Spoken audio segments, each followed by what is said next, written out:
ಗಾಲೆಯಲ್ಲಿ ಭಾರತ ಮತ್ತು ಶ್ರೀಲಂಕಾ ತಂಡಗಳ ನಡುವಿನ ಮೊದಲ ಟೆಸ್ಟ್ ಪಂದ್ಯದಲ್ಲಿ ಭಾರತ ಶ್ರೀಲಂಕಾದ ಎದುರು 165 ರನ್ಗಳ ಅಂತರದ ಒಂದು ಭರ್ಜರಿ ಗೆಲುವನ್ನು ಕಾಣುವುದರ ಮೂಲಕ ಟೆಸ್ಟ್ ಸರಣಿಯಲ್ಲಿ ಭಾರತ ಇದೀಗ 1-0 ಮುನ್ನಡೆಯನ್ನು ಸಾಧಿಸಿದೆ.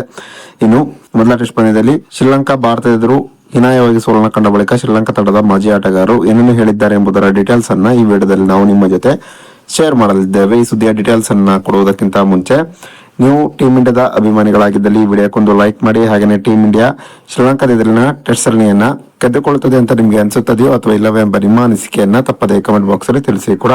ಗಾಲಿಯಲ್ಲಿ ಭಾರತ ಮತ್ತು ಶ್ರೀಲಂಕಾ ತಂಡಗಳ ನಡುವೆ ನಡೆದಂತಹ ಮೊದಲ ಟೆಸ್ಟ್ ಪಂದ್ಯದಲ್ಲಿ ಟಾಸ್ ಅನ್ನು ಗೆದ್ದಂತ ಭಾರತ ಮೊದಲು ಬ್ಯಾಟಿಂಗ್ ಮಾಡುವ ನಿರ್ಧಾರವನ್ನು ಕೈಗೊಂಡು ತನ್ನ ಮೊದಲ ಇನ್ನಿಂಗ್ಸ್ ಅಲ್ಲಿ 462 ರನ್ಗಳನ್ನ ಹೊಡೆದಿತ್ತು. ಇನ್ನು ಶ್ರೀಲಂಕಾ ಮೊದಲ ಇನ್ನಿಂಗ್ಸ್ ಅಲ್ಲಿ 284 ರನ್ಗಳಿಗೆ ಆಲ್ ಔಟ್ ಆಗಿತ್ತು. ಇನ್ನು ಎರಡನೇ ಇನ್ನಿಂಗ್ಸ್ ಅಲ್ಲಿ ಭಾರತ 193 ರನ್ಗಳಿಗೆ ಆಲ್ ಔಟ್ ಆಗುವುದರ ಮೂಲಕ ಮೊದಲ ಟೆಸ್ಟ್ ಪಂದ್ಯದ ಗೆಲುವಿಗಾಗಿ ಶ್ರೀಲಂಕಾ ತಂಡಕ್ಕೆ ಭಾರತ 372 ರನ್ಗಳ ಗುರಿಯನ್ನು ನೀಡಿತ್ತು. ಇನ್ನು 372 ರನ್ಗಳ ಗುರಿಯನ್ನು ಬೆನ್ನತ್ತಿದಂತಹ ಶ್ರೀಲಂಕಾ ತನ್ನ ಎರಡನೇ ಇನ್ನಿಂಗ್ಸ್ ಅಲ್ಲಿ 206 ರನ್ಗಳಿಗೆ ಆಲ್ ಔಟ್ ಆಗುವುದರ ಮೂಲಕ ಭಾರತ ಎದುರು ಮೊದಲ ಟೆಸ್ಟ್ ಪಂದ್ಯದಲ್ಲಿ 165 ರನ್ಗಳ ಅಂತರದ ಒಂದು ಹೀನಾಯವಾದಂತಹ ಸೋಲನ್ನ ಕಂಡಿತು. ಶ್ರೀಲಂಕಾದ ಎದುರು ನಡೆದಂತಹ ಮೊದಲ ಟೆಸ್ಟ್ ಪಂದ್ಯದಲ್ಲಿ ಒಂದು ಭರ್ಜರಿಯಾದಂತಹ ಬ್ಯಾಟಿಂಗ್ ಪ್ರದರ್ಶನ ತೋರಿದಂತಹ ದೇವದತ್ ಪಡಿಕ್ಕಲ್ಗೆ ಈ ಪಂದ್ಯದಲ್ಲಿ ಮ್ಯಾನ್ ಆಫ್ ದಿ ಮ್ಯಾಚ್ ಪ್ರಶಸ್ತಿ ಕೂಡ ಸಿಕ್ಕಿತು. ಇನ್ನು ಮೊದಲ ಟೆಸ್ಟ್ ಪಂದ್ಯದಲ್ಲಿ ಭಾರತ ಎದುರು ಶ್ರೀಲಂಕಾ ಹೀನಾಯವಾಗಿ ಸೋಲನ್ನು ಕಂಡ ಬಳಿಕ ಪ್ರತಿಕ್ರಿಯೆ ನೀಡಿರುವಂತಹ ಶ್ರೀಲಂಕಾ ತಂಡದ ಮಾಜಿ ಆಟಗಾರ ಸನತ್ ಜಯಸೂರ್ಯ, ಮೊದಲ ಟೆಸ್ಟ್ ಪಂದ್ಯದಲ್ಲಿ ನಮ್ಮ ತಂಡ ಆಡಿದ ರೀತಿ ನನಗೆ ನಿಜಕ್ಕೂ ಕೂಡ ಬೇಸರವನ್ನು ತರಿಸಿದೆ. ಭಾರತ ಎದುರು ಮೊದಲ ಟೆಸ್ಟ್ ಪಂದ್ಯದಲ್ಲಿ ನಮ್ಮ ತಂಡ ಗೆಲುವನ್ನ ಕಾಣಬಹುದೆಂಬ ನಿರೀಕ್ಷೆಯಲ್ಲಿ ನಾನಿದ್ದೆ. ತವರಿನಲ್ಲಿ ನಮ್ಮ ತಂಡ ಒಂದು ಉತ್ತಮವಾದ ಪ್ರದರ್ಶನವನ್ನು ಇತ್ತೀಚಿನ ದಿನಗಳಲ್ಲಿ ತೋರುತ್ತಿತ್ತು.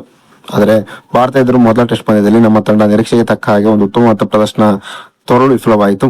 ಕಡೆಯ ಪಕ್ಷ ಎರಡನೇ ಟೆಸ್ಟ್ ಪಂದ್ಯದಲ್ಲಾದರೂ ನಮ್ಮ ತಂಡ ಒಂದು ಉತ್ತಮವಾದ ಪ್ರದರ್ಶನ ತೋರುವುದರ ಮೂಲಕ ಭಾರತ ಎದುರು ಎರಡನೇ ಟೆಸ್ಟ್ ಪಂದ್ಯವನ್ನು ಗೆದ್ದು ಸರಣಿಯನ್ನು ಸಮಬಲ ಮಾಡಿಕೊಳ್ಳಬೇಕೆಂಬ ಇಂಗಿತವನ್ನ ಸನತ್ ಜಯಸೂರ್ಯ ವ್ಯಕ್ತಪಡಿಸಿದ್ದಾರೆ.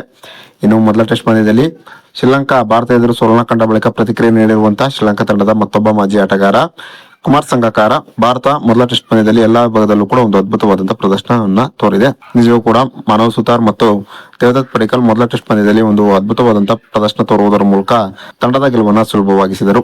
ನಮ್ಮ ತಂಡ ಮಾಡಿರುವಂತಹ ಕೆಲವೊಂದು ತಪ್ಪುಗಳನ್ನ ಆದಷ್ಟು ಬೇಗ ಸರಿಪಡಿಸಿಕೊಂಡು ಎರಡನೇ ಟೆಸ್ಟ್ ಪಂದ್ಯದಲ್ಲಿ ನಮ್ಮ ತಂಡ ಒಂದು ಉತ್ತಮವಾದ ಪ್ರದರ್ಶನವನ್ನು ತೋರುವತ್ತ ಗಮನವನ್ನು ಹರಿಸಬೇಕಾಗಿದೆ ಎಂಬ ತಮ್ಮ ಅಭಿಪ್ರಾಯವನ್ನ ಕುಮಾರ್ ಸಂಗಕಾರ ಹೊರಹಾಕಿದ್ದಾರೆ.